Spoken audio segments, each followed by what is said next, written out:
Welcome to my 2020 NBA mock draft. Though the draft has been delayed this year, it's still happening, featuring the top prospects and a draft class that I feel is underrated.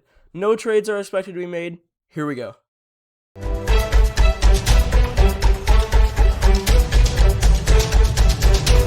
And with the first pick, we have Anthony Edwards.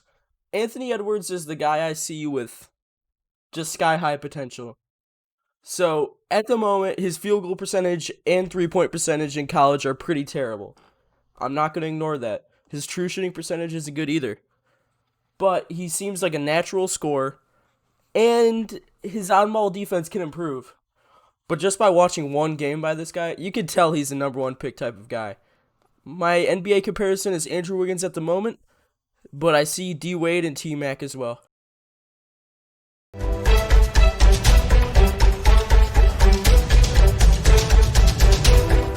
James Wiseman is a great fit for the Warriors. He provides good scoring, efficiency, and free throw. Even though this was in a very small sample size in college, he was the number one recruit coming into college, so I'm confident in his ability to help the Warriors at that desperately needed center spot that's being filled in by Kevon Looney and Marquise Chris. At the moment, I feel like James Wiseman could really be that hole that fixes the Warriors' offense. And overall, I think he is truthfully the best player on the board at this moment. I'm not as high on others, as you may see. And a guy that you're probably expecting to come up may slip, just to let you know. So, yeah.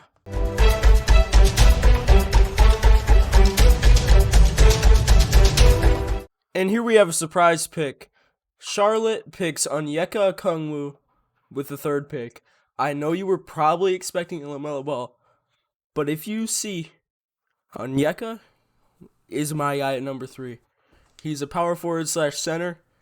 He's very efficient, and he fits the Charlotte Hornets very well, since they have Terry Rozier and Devontae Graham already, which are two small guards. But at the same time, I wouldn't fault them for picking Lamell Ball here. It's just, if I were in their shoes, knowing we need a big very bad, since Cody Zeller is our best big, this is where I draw the line and say, listen, I believe Onyeka's our guy.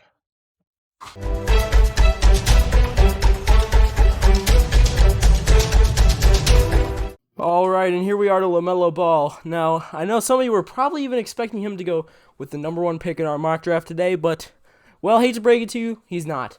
I am very scared of LaMelo as a prospect. I can't deny his incredible passing vision, his incredible potential at that. He could end up being the best player in this class. I would not be surprised. I mean, maybe you'll be surprised, but I don't know. It's for another story for another day. But the field goal percentage is off. The three-point shot looks kind of weird.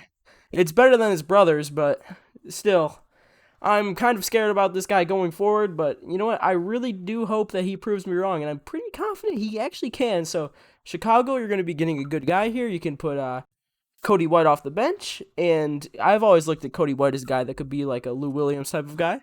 So, here we go. I think this would be a good pick for you guys.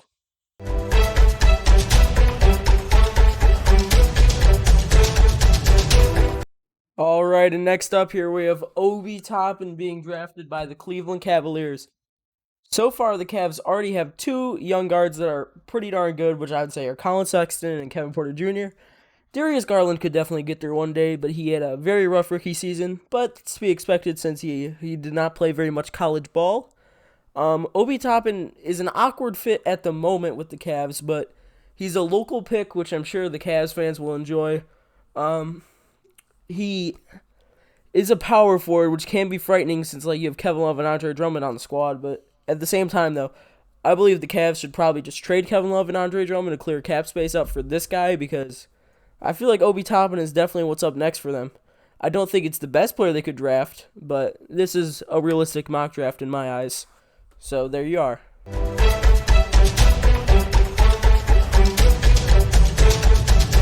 Alright, and with the 6th pick, we have Tyrese Haliburton going to the Hawks.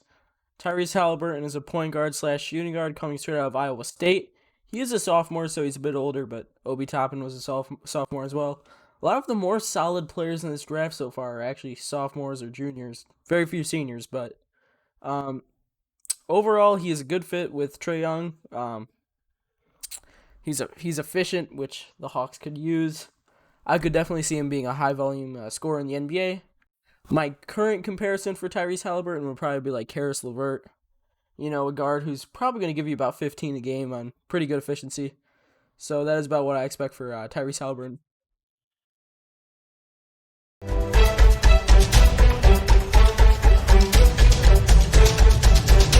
And with the 7th pick in our mock draft, the Pistons go with Deni Avdija.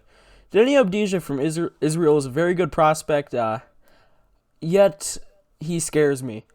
Just a quick look at the stats even can prove that he is definitely a risky prospect. However, I can see his playmaking and his defensive capabilities that they're all raving about.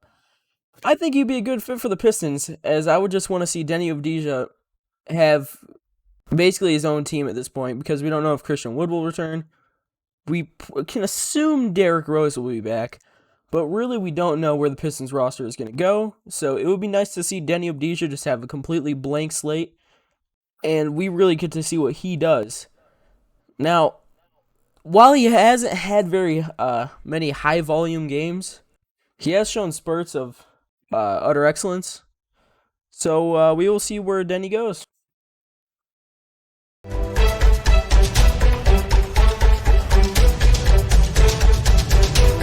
And with the 8th pick in our mock draft, the New York Knicks select Isaac Okoro. Isaac Okoro has got a limitless potential, really. He actually kind of slipped in this mock draft I did, and I don't really have much of a reasoning for it. It's just the other picks felt, like the right move. And here, Isaac Okoro can really be like the next Kawhi Leonard if he's completely, like if his potential is completely matched. I could see him being the next Kawhi Leonard.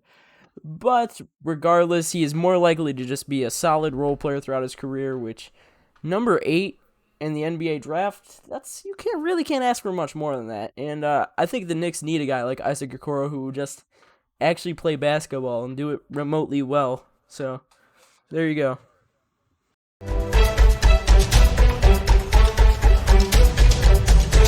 All right, and at the 9th pick here we have the Washington Wizards selecting Aaron Nesmith. Now, the way I'm looking here is Aaron Nesmith, I believe, was the best player on the board, just to go there for a second. But I believe he's also the best 3-level scorer, possibly in college right now. I mean, he's lethal from 3, he's lethal from the mid-range. He can definitely find his way to the paint. Something else I'd like to say about him is I could see him definitely replacing replacing Otto Porter. Because, Otto Porter got traded to the Bulls, and ever since, they've been pretty terrible. But I feel like he could replace what Otto Porter was for the Wizards, and I think that he is a guy that would not only be good for the future, but he's probably going to be pretty good right away. I would not be surprised if I see this guy turn out to be one of the best players in this draft class. And, I mean, a lot of players won't get drafted in the lottery, but this guy better stay in top 10.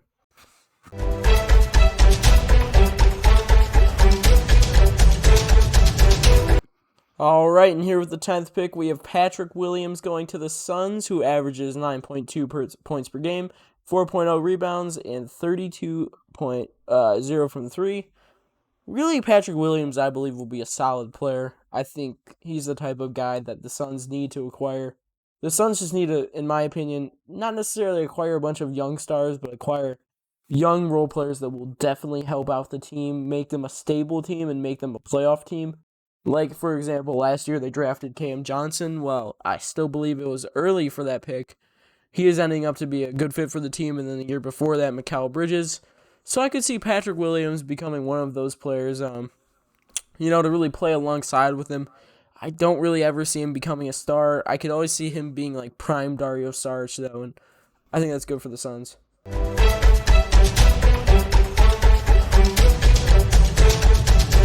All right, and with the 11th pick, the San Antonio Spurs select Precious Achiuwa. This is exactly the type of guy the Spurs need to draft. He could essentially be their next project player. You could develop along Lonnie Walker and DeJounte Murray, along with Derek White, Keldon Johnson. I think Pop would do some great things to this kid.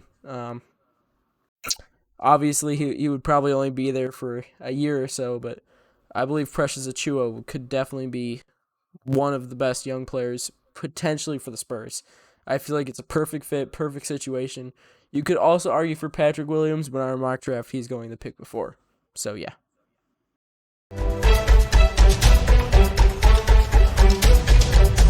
Alright, right here with the 12th pick, the Sacramento Kings select Devin Vassell. Obviously, I'm sure you guys have all heard about the rumors about Buddy Hield in Sacramento, and Devin Vassell could definitely fill that role. He could be a good scoring guard. I'm sorry the rebounds on the screen is not accurate. He averages more about 3 rebounds per game. But he could be that scoring player, and he'd fit great along De'Aaron Fox, and he could hopefully develop along with Marvin Bagley as well, and we could really see where this Kings team could potentially go. I see them trading Buddy Hield for maybe a guy like Miles Turner or something along those lines, so as long as they get another guy that can stretch the floor, I think the Kings will be golden for the playoffs this year.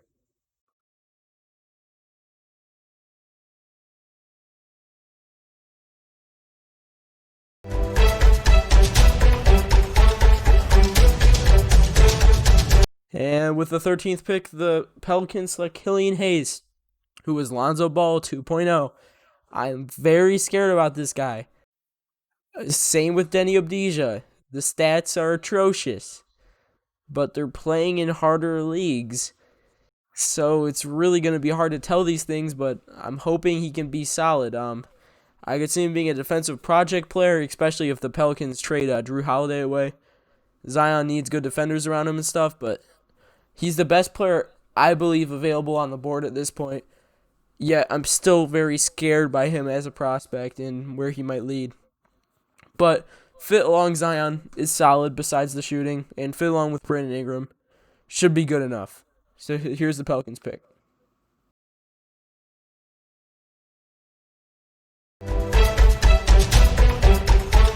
Alright, and with the 14th pick, the Celtics select Cole Anthony.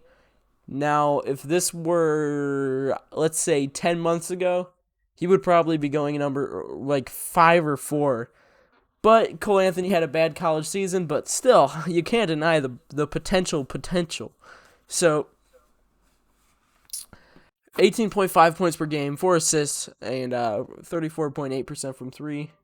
He should certainly be solid, and I have hope for him going forward. I think he'd be a great fit with the Celtics because they have Brad Wanamaker that back up, and I'm sure Cole Anthony could replace him, and he would be in a low-pressure situation playing behind Kemba for now.